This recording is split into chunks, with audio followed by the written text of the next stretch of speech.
The team is back with another episode of Topical Explainers for the first chapter of CAIE A2 Biology. In this video, we will be discussing all about respiration, and to simplify the topic and provide us with all the information we need, we have Zhen here with us. Okay.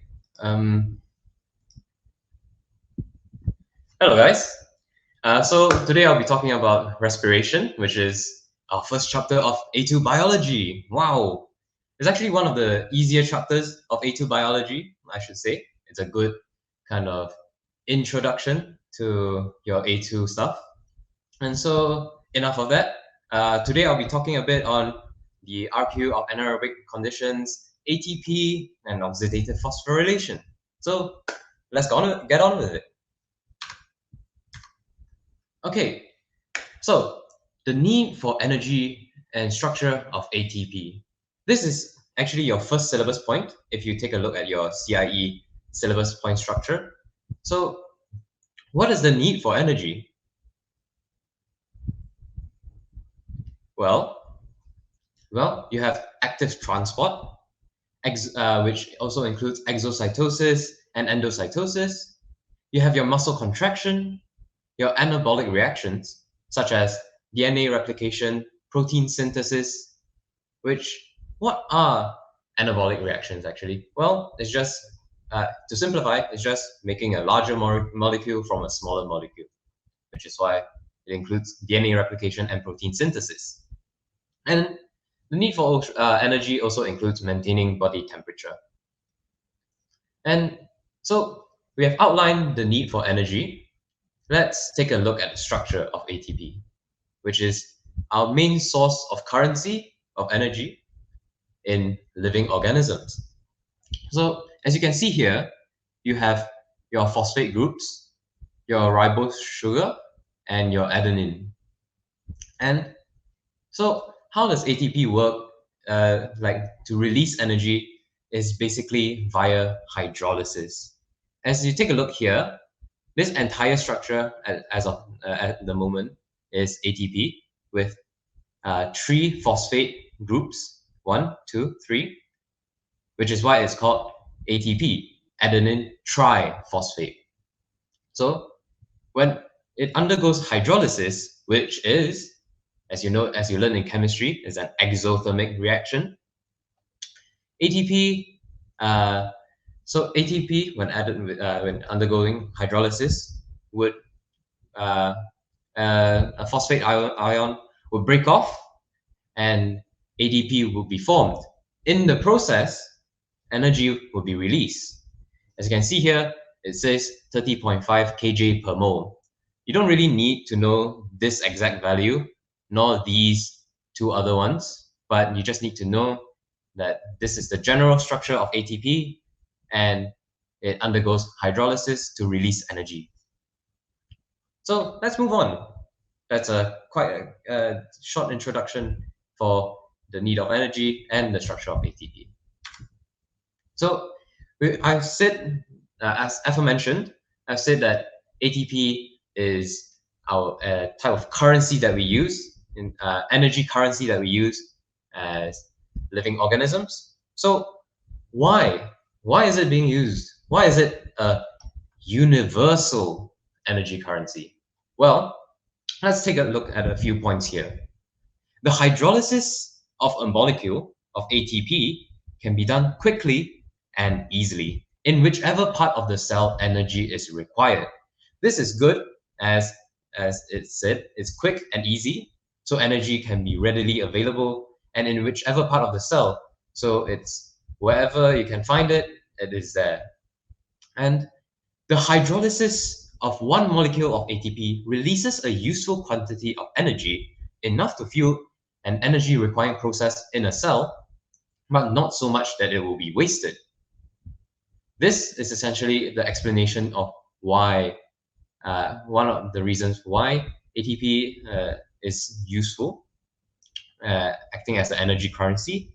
And let's move on to the third point. ATP is a relatively stable molecule in the range of pH that normally occurs in cells. It does not break down unless a catalyst such as the enzyme ATPase is present. So why is this important? Well, ATP should be stable so that energy won't be wasted, because you spend all this energy to make ATP, like all the energy is within the chemical bonds, as you can see in the previous structure here. When you break these bonds, energy is released, hence exothermic reactions. And so if it does break down and it's not stable, then it won't act as a very reliable source of energy currency. Am I right? So Yeah. also ATP is also water soluble, which is easily transported around the cell. It can be recycled, regenerated in the process of ATP, and then your reversible kind of arrows here to ADP and phosphate ion. This is a very important point. ATP being recyclable and being able to be regenerated, and also it also acts as a short-term store of energy. These few points is very important for you guys to remember in A2 biology, because it is very much tested in your exam. Methods of ATP synthesis. We've learned about the qualities of ATP. Now let's think about how we actually make ATP. Well, there are two main methods that we learn, which is substrate-linked reaction and chemiosmosis. So what is substrate-linked reaction?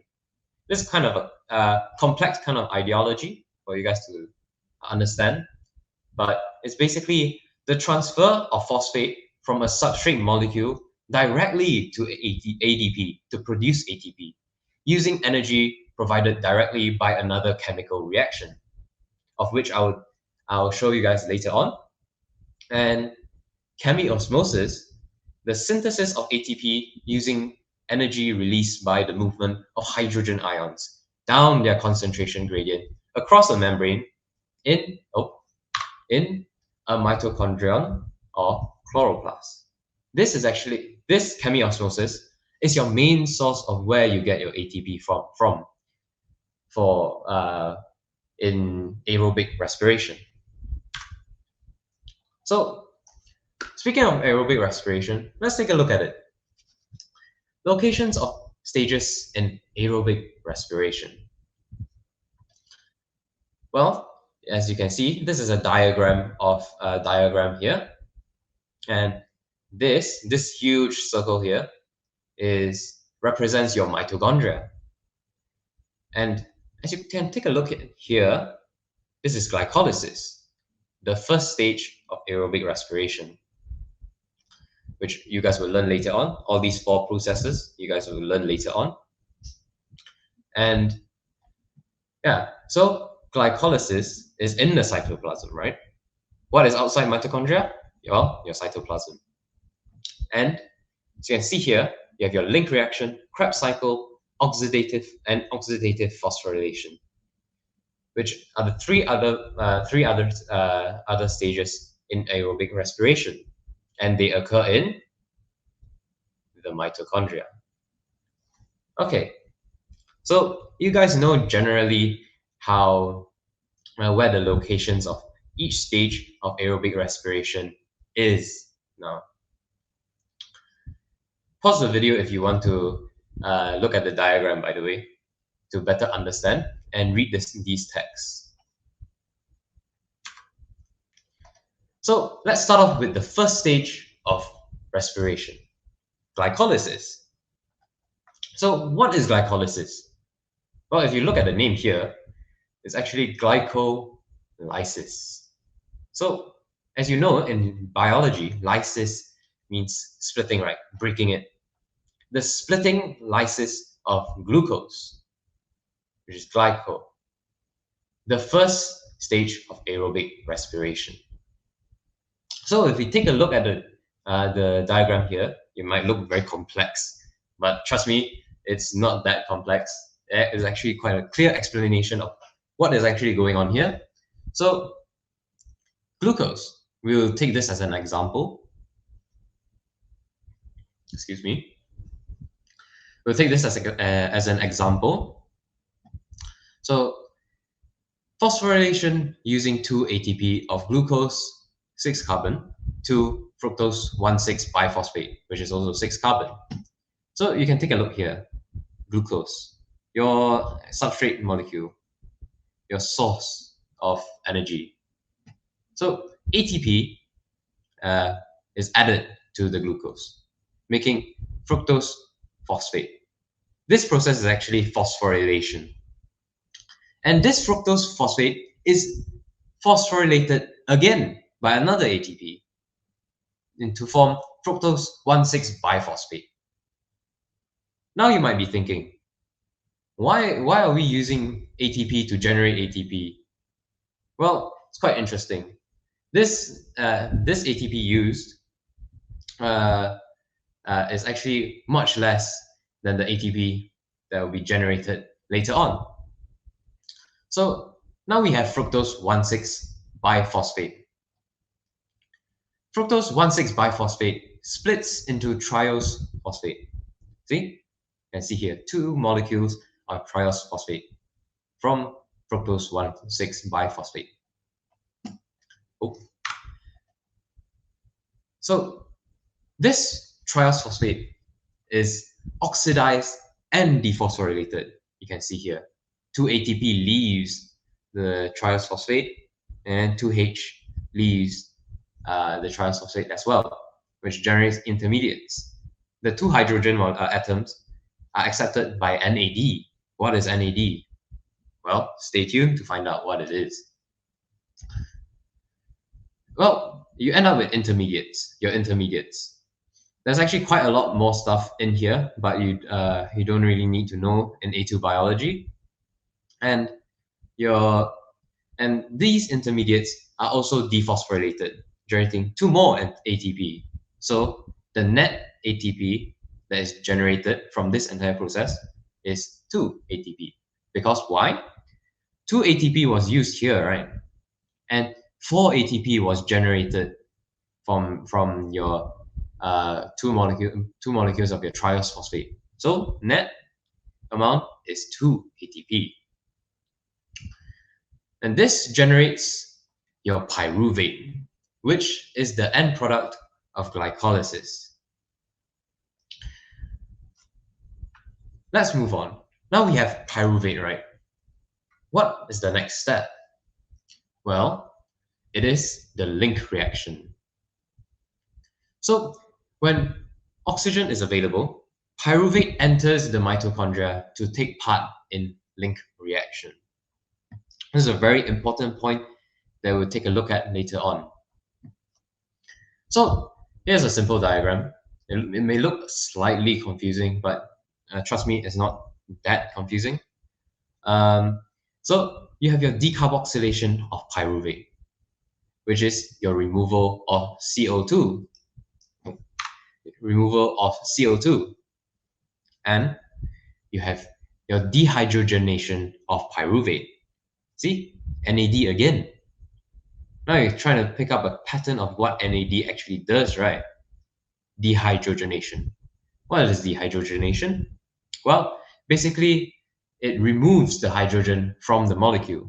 So NAD actually acts as a hydrogen acceptor. So you end up with reduced NAD. Then this product generates acetal. This acetal then, which is 2 carbons, why? Because 1 carbon is already released, right, from the decarboxylation of pyruvate, which was originally 3 carbon, and so this acetal binds with coenzyme A. As you can see here, your pyruvate plus CoA plus NAD equals to forms acetyl-CoA, carbon dioxide, and reduced NAD. So that's a sum up of the link reaction. Let's move on.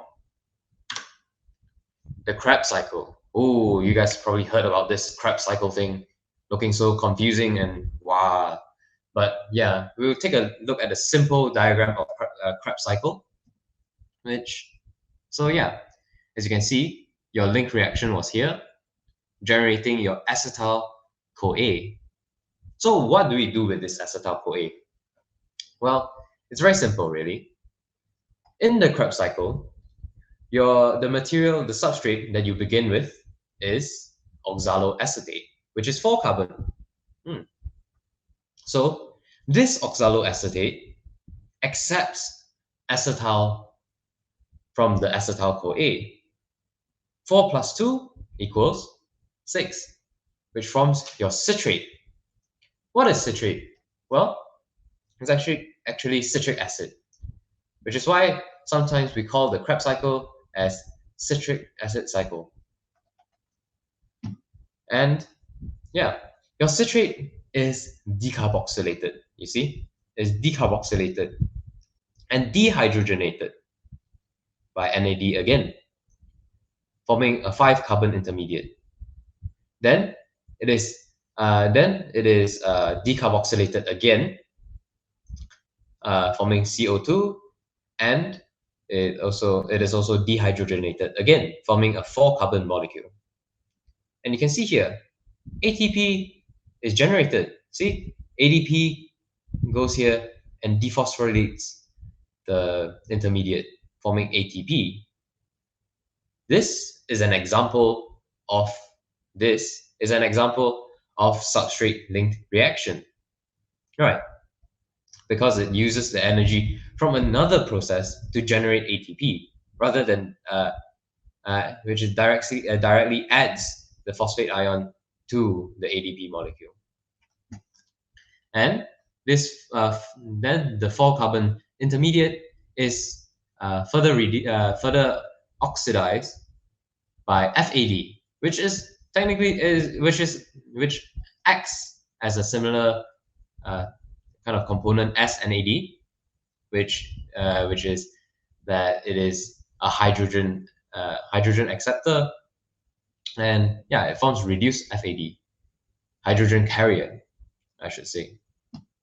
So yeah, then it goes on to be further dehydrogenated again to form back oxaloacetate.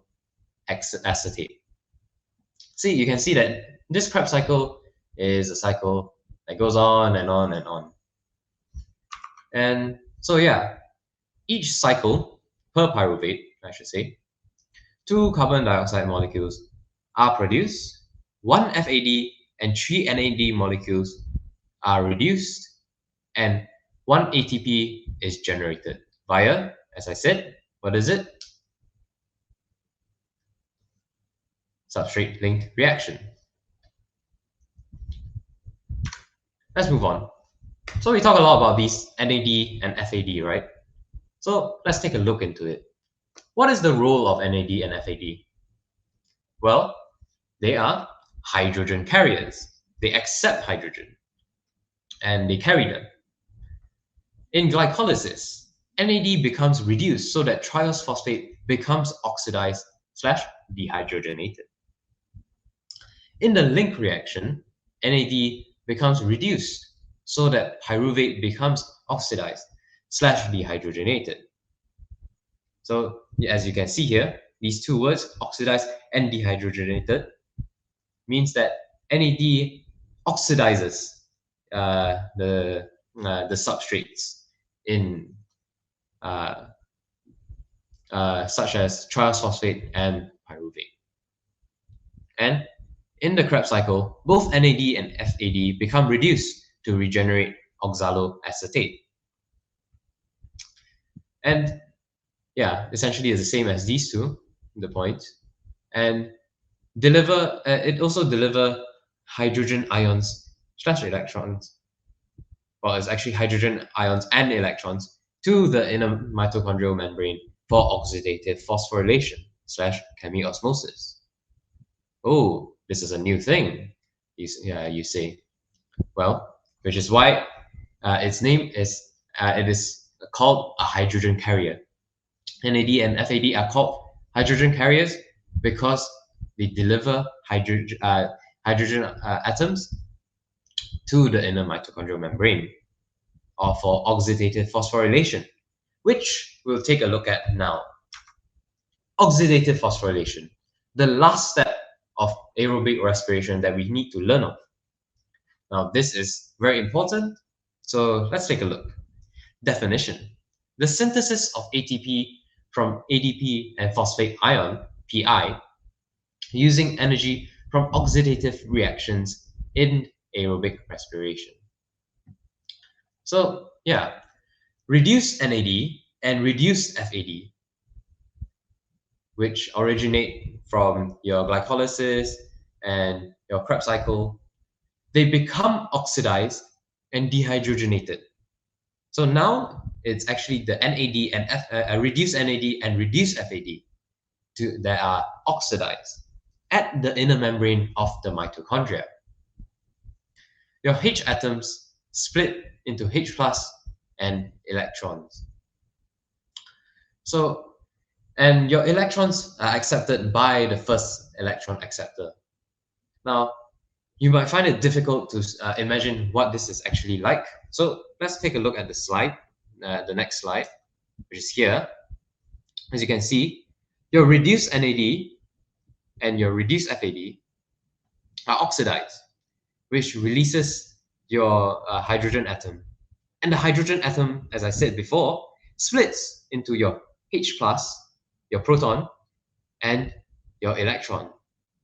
Your electron is actually accepted by the first electron acceptor, which in this case is this molecule right here, this protein right here. Energetic electrons release energy as they pass through the electron transport chain, series of redox reactions. What is the electron transport chain? Let's take a look at it again. Well, when your electron is accepted by the electron acceptor, the first electron acceptor, it actually goes through a series of redox reactions, as I said before. So it jumps from one electron acceptor to another in a redox reaction manner. So this entire structure here, all your proteins that accept and give out your electrons to another electron acceptor, is called the electron transport chain. Why is it called the electron transport chain? Well, it's easy. You have your electron, it is being transported from electron acceptors to another electron acceptor, and it is a chain of redox reactions. The released energy is used to actively move H plus ions / protons across the inner mitochondrial membrane. So what is the purpose of these electrons actually passing through the electron transport chain? Well, these electrons are actually very high in energy, and when they pass from one electron carrier to another, it actually releases energy. What is this energy used for? Well, this energy is actually used for the hydrogen pump, which pumps in the proton that was released just now through the inner mitochondrial membrane, as you can see here, your inner mitochondrial membrane, and into the intermembrane space. Now, why is this an intermembrane space? Well, as you learned in AS biology before, there's actually your mitochondria actually has a double membrane structure, which on top of here, there's another membrane, which is your outer mitochondrial membrane. And in between your outer mitochondrial membrane and your inner mitochondrial membrane is your intermembrane space. So your H plus is now pumped into the intermembrane space. Let's take a look at what happens next. Your H plus, the release energy is used to actively move protons across the inner mitochondrial membrane, right? So this generates a very high concentration of H plus on the intermembrane space, as you can see here represented by the red dots. Yeah. this is a very important pointer. The H plus ions are very high in concentration in the intermembrane space, which is much higher in concentration than in the matrix, which is inside your mitochondria. Basically, the substance inside your mitochondria. You can see here. So what does this create?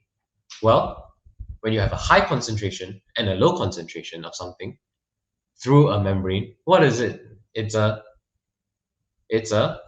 concentration gradient. Concentration gradient, like a steep concentration gradient. What happens? Diffusion, right? From high concentration to low concentration.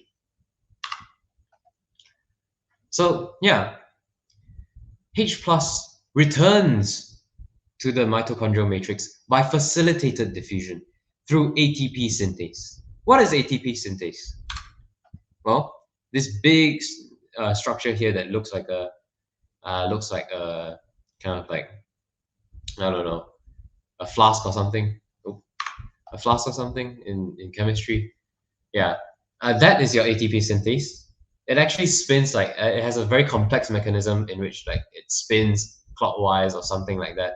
But you don't need to know that in A2 biology. You just need to know that your protons pass through this ATP synthase and into the mitochondrial matrix. And why? What does this do? Well, let's continue on. It says providing energy for ATP synthesis. So when this H plus passes through the ATP synthase, it releases energy for the ATP synthase to use for ATP synthesis. As you can see here, your ADP plus phosphate ion is generated using the energy supplied when the H plus passes through the ATP synthase via facilitated diffusion to generate ATP. As the protons pass through the ATP synthase, their energy is used to synthesize ATPs in the process of chemiosmosis. Chemiosmosis basically means the process in which H plus passes through the ATP synthase. Your proton passes through the ATP synthase. So now, point 7, oxygen acts as the final electron acceptor to form water. Why is this? Let's take a look at the diagram again. So as you can remember, your electron, at the end of the electron transport chain, where does it go? Well, it actually goes and actually binds with your oxygen and your proton that just passed through your ATP synthase. When you have hydrogen and oxygen, what does it make? Water. As you can see here, O2 plus 4H plus 4 protons plus 4E negative 4 electrons forms 2H2O, which is your water. So which is why your oxygen acts as the final electron acceptor to form water. So, by the way, I just want to ask something. Like, there's such a big list of continuous tasks that happen. So with this, do you have any kind of tips to memorize these properly? well, I think to memorize this properly is, as my bio teacher said before, is to kind of verbalize all these steps. So basically, get along with a friend and try to name these steps. Name all these steps from 1 to 7 and all these stages essentially to each other.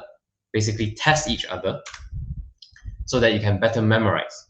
Trust me, it might seem very troublesome to do, but it actually is a very effective way to learn. It's kind of like active recalling, but you do it with a friend. And yeah, it's best to visualize all of these processes as well.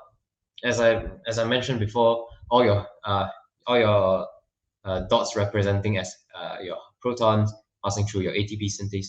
Simple things like that can actually better your memorization for this, for not just this topic, but anything in general. And yeah, that is my advice to on how to memorize your biology notes and anything in general. Got it. So Thanks a lot. let's move on. No problem. Yeah, here's your basic diagram, like a summary diagram of aerobic respiration. As you can see here, you have your glucose, which is outside of the cell surface membrane of the cell, and it enters the cell, and it undergoes glycolysis in, as I said before, your cytoplasm. And yeah, and you undergo the process. Glucose undergoes the process of glycolysis, and it generates pyruvate. Pyruvate, when oxygen is available, will enter the intermembrane space and undergoes the link reaction and generates your acetyl-CoA, goes through the Krebs cycle, and then goes to the electrons, the reduced NAD and reduced FAD, goes to the electron transport chain, and your oxidative phosphorylation occurs, and your ATP is generated. Yay! But I keep mentioning that oxygen is required for pyruvate to enter the link reaction. Why? As I said previously, oxygen acts as the final electron acceptor to form water. Without this oxygen, none of the none of these processes that occur inside the mitochondria actually would occur. So there is no oxidative phosphorylation, no Krebs cycle, and no link reaction. And what is the thing that we call when there's a respiration, when there's an absence of oxygen? Well, it's anaerobic respiration, right? Yeah, correct. Anaerobic respiration. So let's move on. The structure and function of mitochondria. Well, here you can see, what are these? All these like strings of stuff. And so these are actually your cristae. What are cristae? Well, it's actually just folded inner membrane. Why does it need to be folded? To increase the surface area, maybe? Correct. With a larger inner membrane space, there's a larger surface area. Why a larger surface area? Let's brainstorm. I guess it's to increase the reaction speed. Well, kind of. So, with larger surface area, it allows a lot more of the ATP synthase and your electron transport chain to be available, right? There are more of these structures with more, as they're actually embedded in your inner membrane. So with more of these electron transport chain and your your ATP synthase, there are more of these which can actually lead to a faster rate of reaction, as you said before. So more ATP is produced. And okay, with that covered, your outer membrane is relatively permeable to small molecules, which allows the movement of substances required and produced by the link reaction, Krebs cycle, and oxidative phosphorylation. For example, your oxygen, your carbon dioxide, your ATP, ADP, and your phosphate ion to pass through. And yeah, as I said before, your inner membrane contains the proteins necessary for the electron transport chain. You can see here's your inner membrane, your folded cristae, and your outer membrane is outside. Yeah. So, as I mentioned before, when let's take a look at the description first. Intermembrane space usually has a lower pH than the matrix of the mitochondria. Why? Well, it's actually because, as we take a look back before, you have a lot of protons, right? You have a lot of protons in your intermembrane space, much more than you see in the matrix. When you have much more protons, what does it make it? Why does it have a lower pH? Because it is more acidic, right? Your pH in A2 chemistry, I think, in A2 chemistry, you learn about how you actually calculate pH, and it is due to your protons, your H+ ions, which makes it acidic. So this is because H+ ions are transported across the inner membrane from the matrix to set up the concentration gradient needed for ATP formation. Yeah, so which makes the intermembrane space much lower in pH, as all the H+, as I said before, are pumped into your intermembrane space. And then your matrix of the mitochondria contains enzymes needed for the link reaction and the Krebs cycle. Your matrix contains small 70S ribosomes and several identical copies of DNA, actually. There's something missing here, but yeah, of circular DNA. So we talked about aerobic respiration. Let's move on to respiration in absence of oxygen. As I said before, it is anaerobic respiration. Let's take a look at it in mammals first. So you have lactate fermentation. Ooh, quite an interesting name. So yeah, as I said before, without oxygen, your link reaction, your Krebs cycle, and your oxidative phosphorylation will not occur. And the only process that occurs that is available, that is shared between anaerobic respiration and aerobic respiration is your glycolysis. So how do we generate energy from anaerobic respiration actually? As you remember, glycolysis actually generates a bit of ATP. As I said before, it is 2 net ATP, right? As 2 ATP is used to phosphorylate your glucose into fructose 1,6 biphosphate, and then it breaks down into triose phosphate, and more ATP is released, 4 to be exact, per glucose. And yeah, that glycolysis produces a very small amount of ATP, but it is sufficient for anaerobic respiration, which, as you can read here, pyruvate acts as the hydrogen acceptor and is reduced to lactate via lactate dehydrogenase. So you can see here in the diagram, as I said before, glucose or your ATP is released, and then, as you remember, the glucose molecule and further on is actually dehydrogenated and by your NAD, as you can see here, the arrow comes in, NAD comes in, accepts the hydrogen, and forms a reduced NAD. This process, this part here, is your glycolysis. And for this process to keep on going, you need to have a sufficient supply of NAD, right? If you keep having, just keep producing reduced NAD, just keep accepting the hydrogen, then you eventually run out of NAD. So, which is the oxidized variant of reduced NAD. Without NAD, even glycolysis itself cannot continue. So to solve this issue, we have to regenerate your NAD.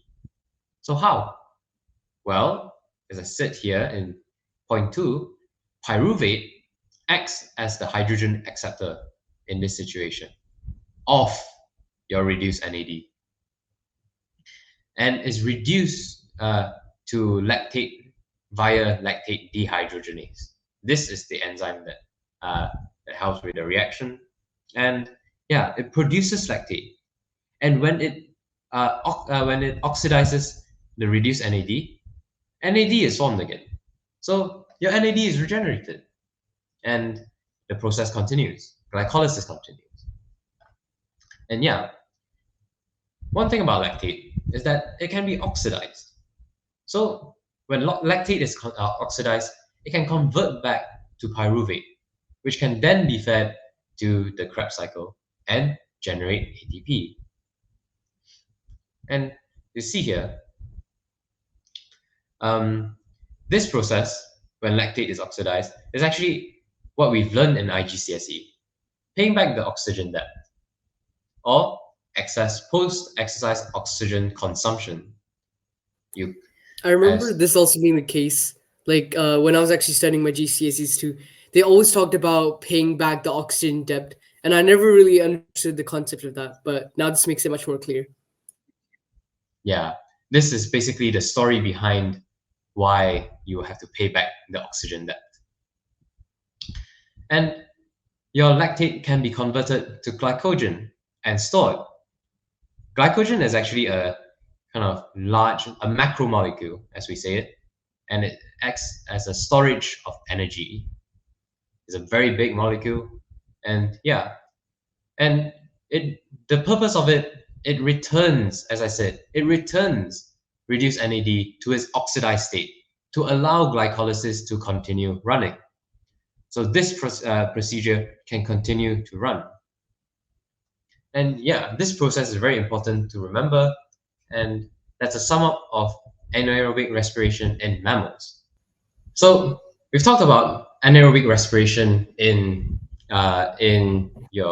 mammals, which is lactate fermentation. Now we take a look at ethanol fermentation, which is in yeast cells. It's quite different, but the general process is similar. As I said before, the only process that is available in anaerobic conditions, which means that no oxygen, is glycolysis.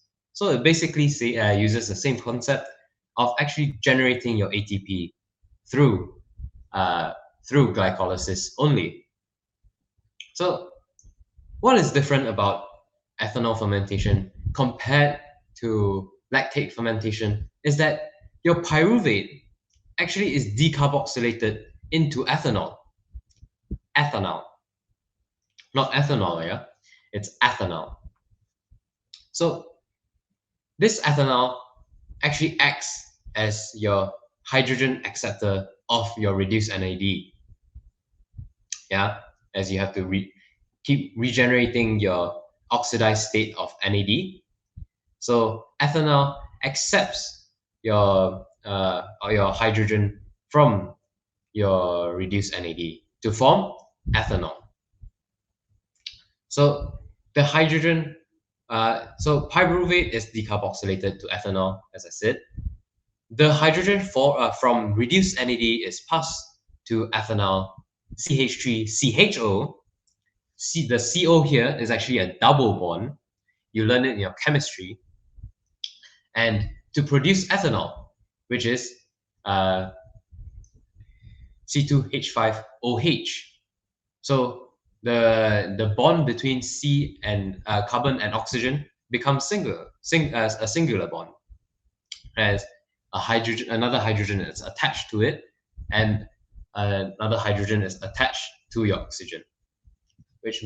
So yeah,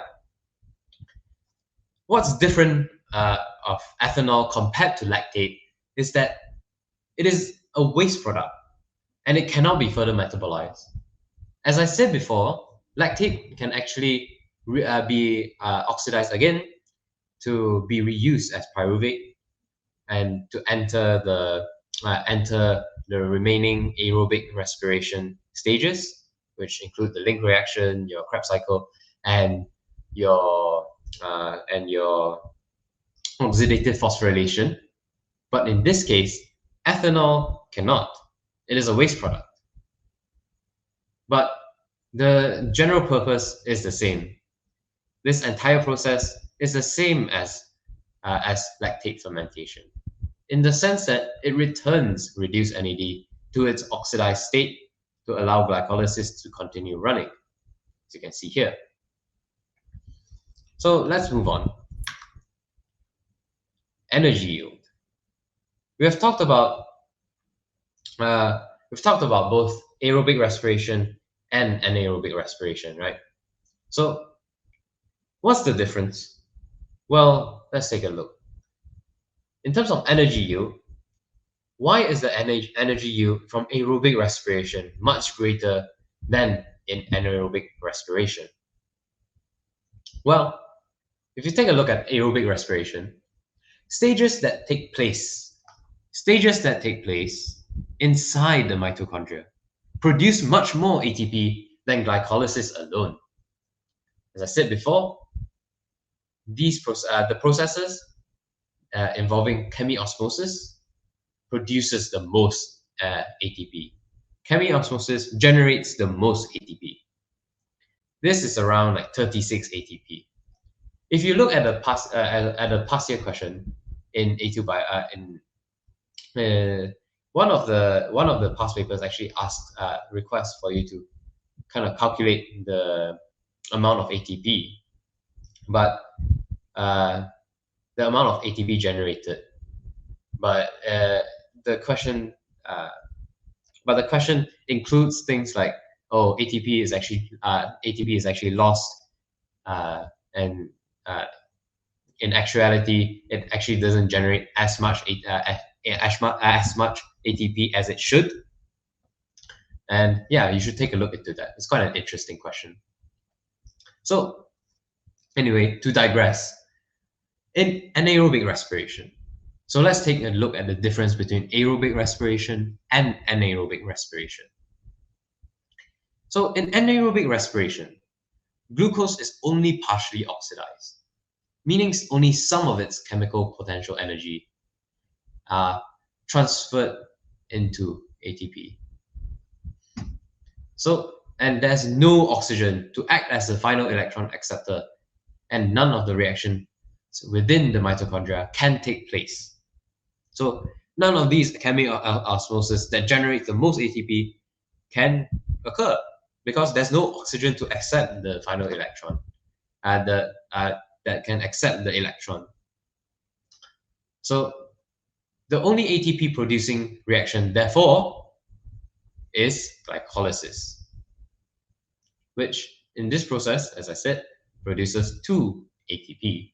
So that's the general sum up of why the aerobic respiration actually generates more energy than anaerobic respiration in the form of ATP. Let's move on. So let's move on. It's now a completely different part of the chapter of respiration, which is the adaptation of rice. Wow, what a sudden change of topic. Well, let's talk about rice, shall we? Rice is adapted such that it can grow with its roots submerged in water. As you can see, in all the paddy fields, your rice is actually submerged in water. And so why? Why is it advantageous?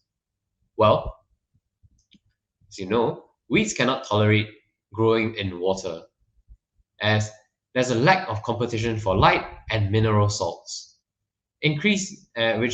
which in turn increase the yields of rice.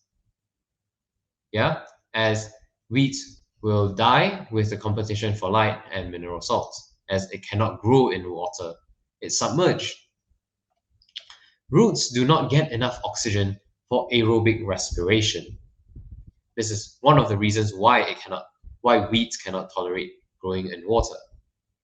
And if leaves are submerged, photosynthesis cannot take place because there's insufficient CO2 available.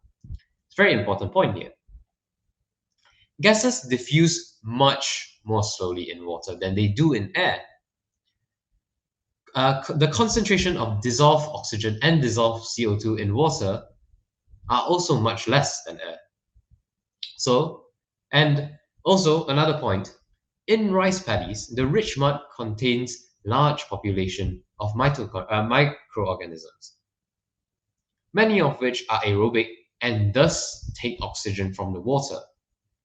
In this situation, the weeds cannot grow because they do not have sufficient oxygen and carbon dioxide. However, rice can grow. Why? Well, let's take a look at its adaptation. So, the adaptations of rice. Adaptations. The development of parenchyma in roots. What are parenchyma?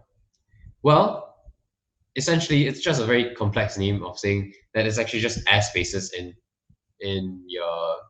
the stems of your cells, in the stems of your plants and your roots as well. You look at these large holes, yeah. So gases are able to diffuse through parenchyma to other plant parts of the plant, including those underwater. So cells in the root have at least some oxygen present, which, as a result, allows for aerobic respiration to be possible and to take place. There's also ethanol fermentation in roots. Root cells of these of rice produce more ethanol dehydrogenase, which breaks down ethanol. Thus, as you know, ethanol is toxic. The rice can tolerate much higher levels of ethanol.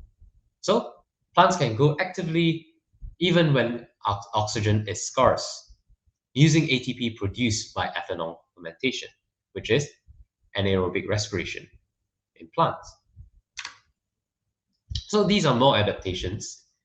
There's also faster growth of your stems, which allows the top parts of their leaves and flower spikes to be always held above the water.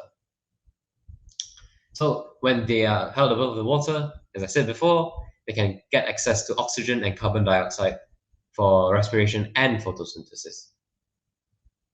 And it also it allows oxygen and carbon dioxide to be exchanged through the stomata on the leaves. Yeah. And there are also ridges on underwater leaves that hold air close to the surface area, to the leaf surface or the stroma. You can see it. And yeah, those are the 4 basic adaptations that you have to know about rice in why it fare well in its conditions. Okay, so we've talked about that. Let's digress back to more what we've learned previously. Relative energy values. So what is it?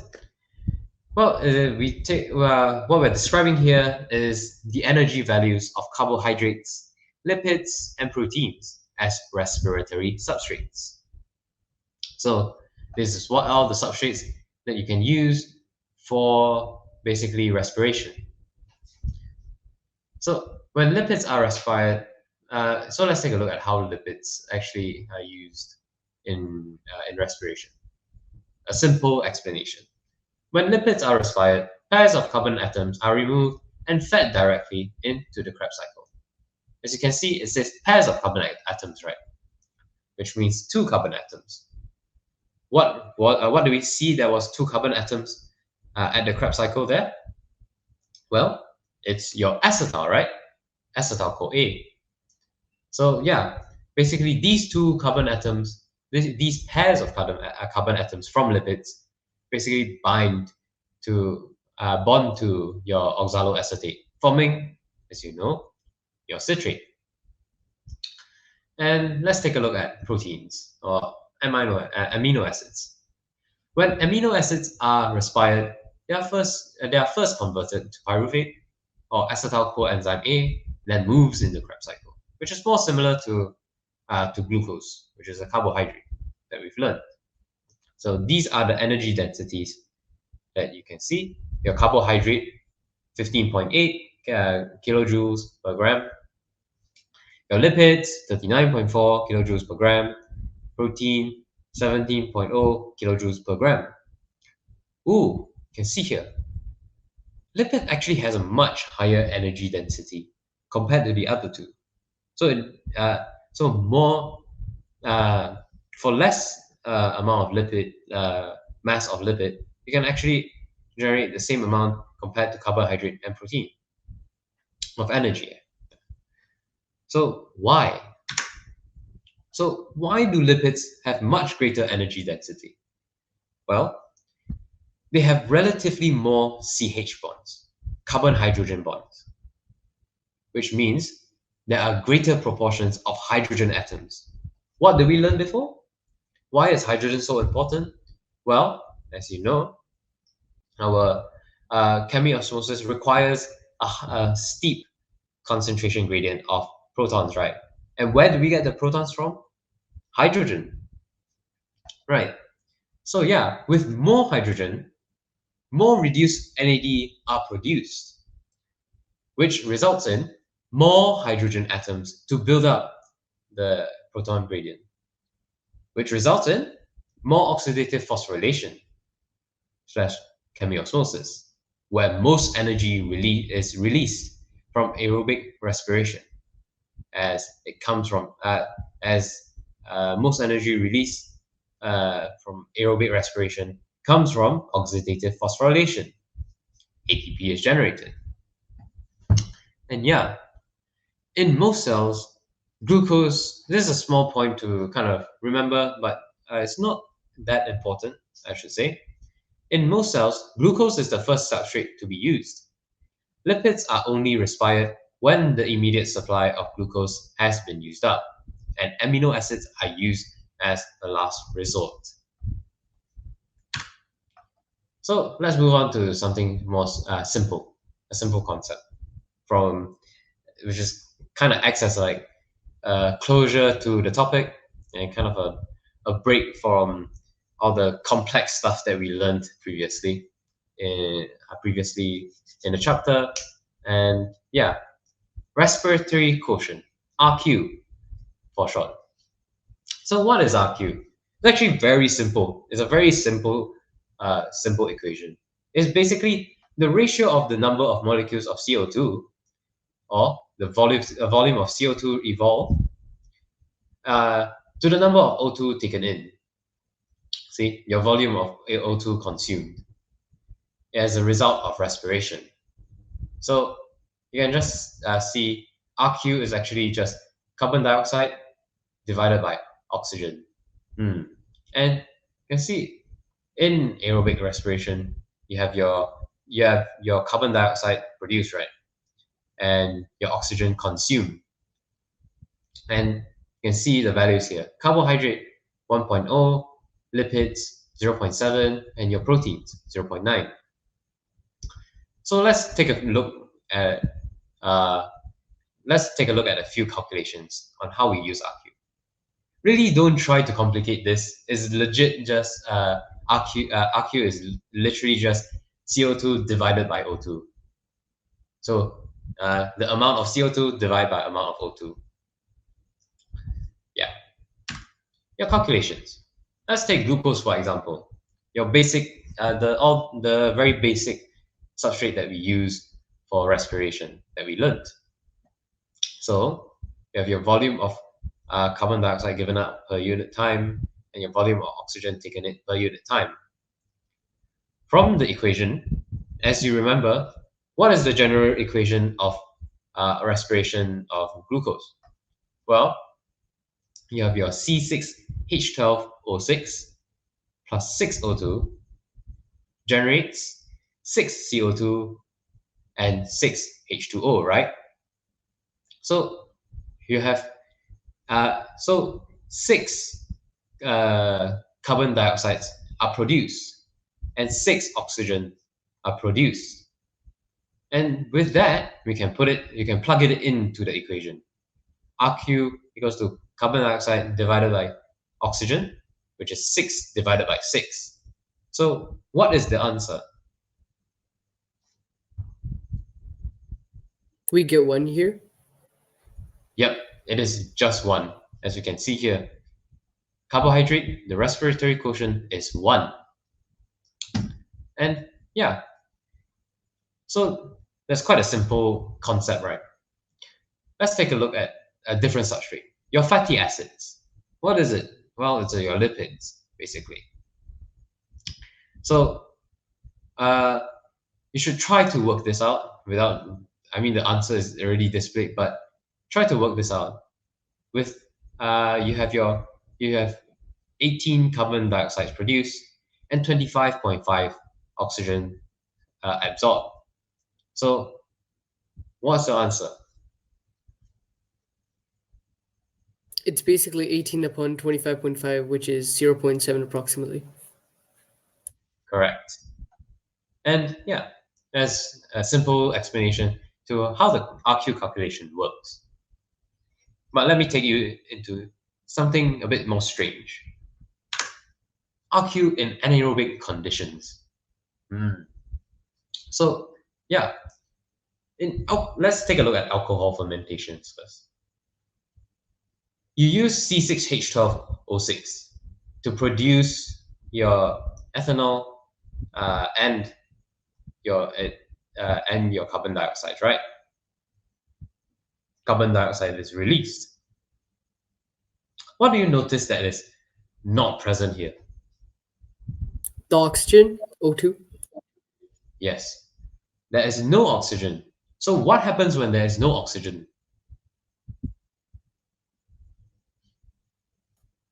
Like, what happens to the equation when there's no oxygen? I think they just put oxygen, like the number of oxygen at 0. So here the quotient is now infinity. Yes. So it's basically uncalculable, not very calculable.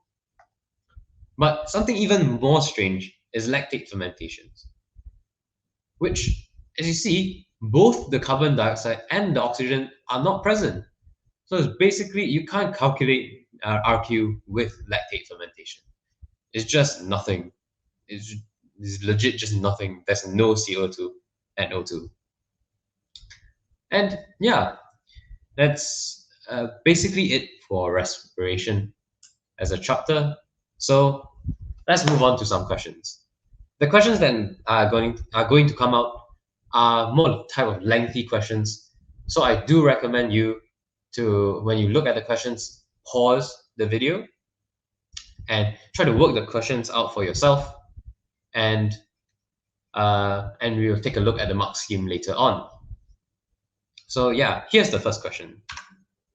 Explain why carbohydrates, lipids, and proteins have a relative energy values as substrate have different relative energy values as substrates in respiration in aerobic conditions. You can pause the video here now.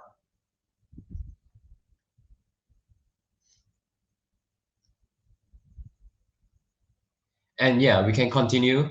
And so why carbohydrates, lipids, and proteins have different relative energy values? The question actually states 6 points, but there are actually a lot more to the question, a lot more answers to the questions than you know. So, yeah, please explain why. Like, just give a few points.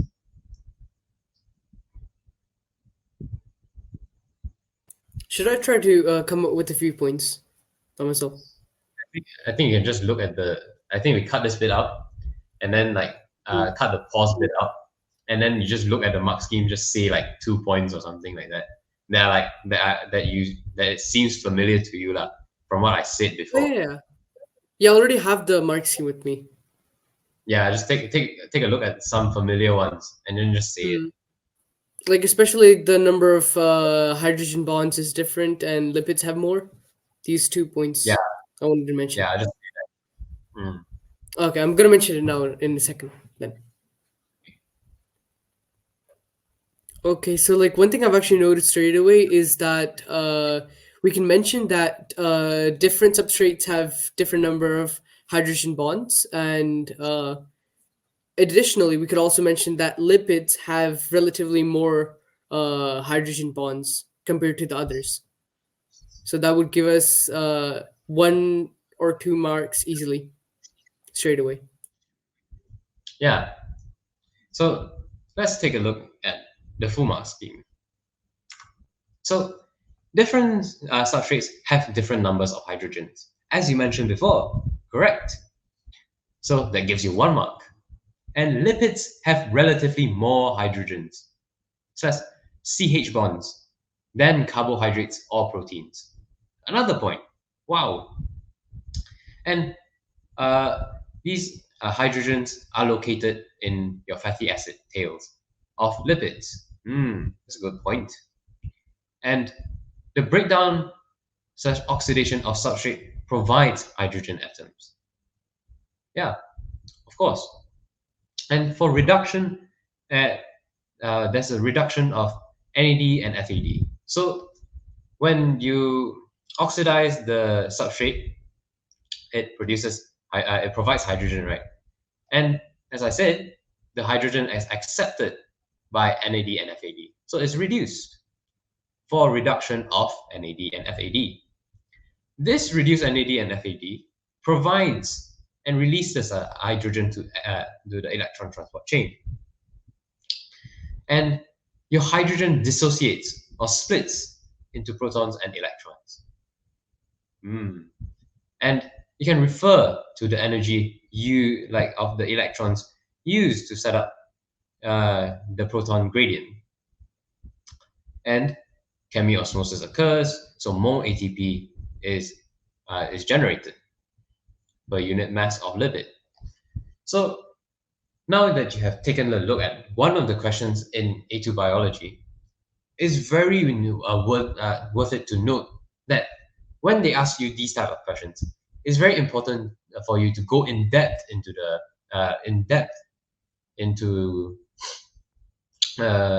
the question and basically think back to how this entire process even started, and to link all of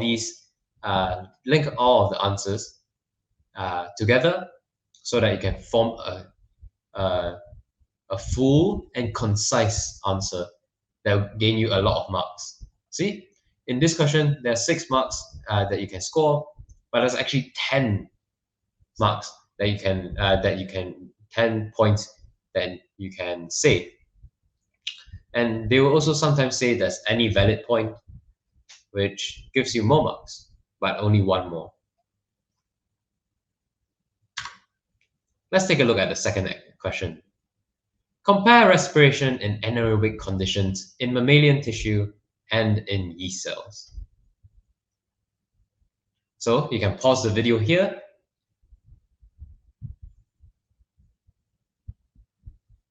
And yeah, so let's continue. So compare respiration in anaerobic conditions in mammalian tissue and in yeast cells. So what differences or similarities are there?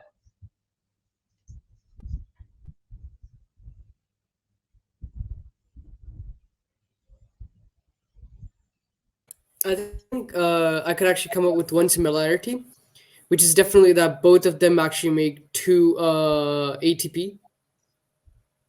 Correct. You have any more? I could also come up with the point that both of them occur in the cytoplasm. So that's another similarity. Correct. And if I'm talking about differences, right? Let me see. I guess it could be like the number of stages both of them have. Like mammalian tissue only has 1 stage, while the yeast cells have 2 stages. Correct. So let's take a look at the full mark scheme, yeah? So as you said before, both of them occur in cytoplasm.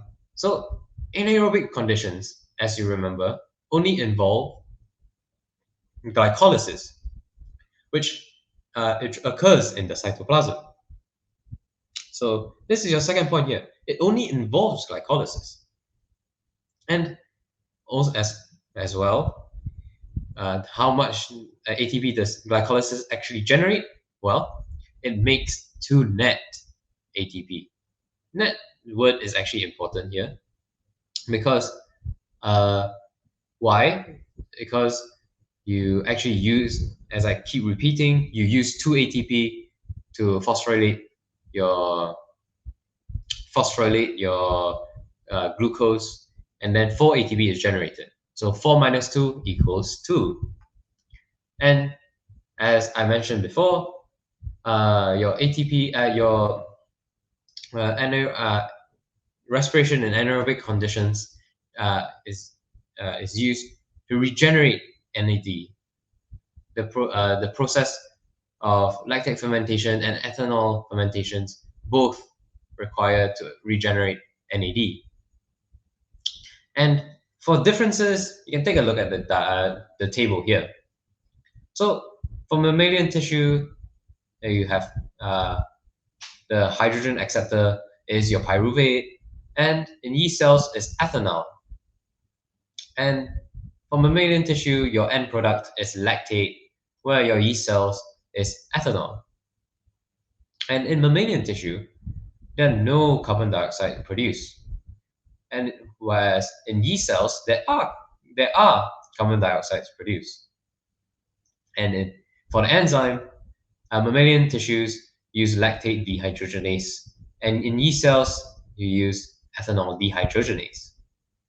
And steps-wise, mammalian tissue only has one, which involves the pyruvate accepting the hydrogen, and in yeast cells, it involves the pyruvate actually being decarboxylated into your ethanol, then only accepting the hydrogen to form ethanol. In the process of mammalian tissue, as you remember, your lactate can be oxidized again, so it makes it reversible. Whereas in yeast cells, ethanol is a waste product, which makes it irreversible. I did actually forget like one of the main points that like in mammalian tissue it's lactate that's being produced, and in these cells it's ethanol. It's like a major point. Correct. It is a major point, and it's a very clear point as well. Make sure you don't miss that. It's a free mark. It's a free mark that you can easily get away if you're not careful. But yeah, this is the end of respiration, and it was a quick overlook, kind of like look over of the chapter. Hope you do well. And also, yeah, thank you for all tuning in. We hope you have a great understanding of the concept. You can get hold of the notes on the ZNotes website, and our social media handles are on display. So connect with us and feel free to drop any kind of questions that you might have. Thank you, and see you later in the next upload.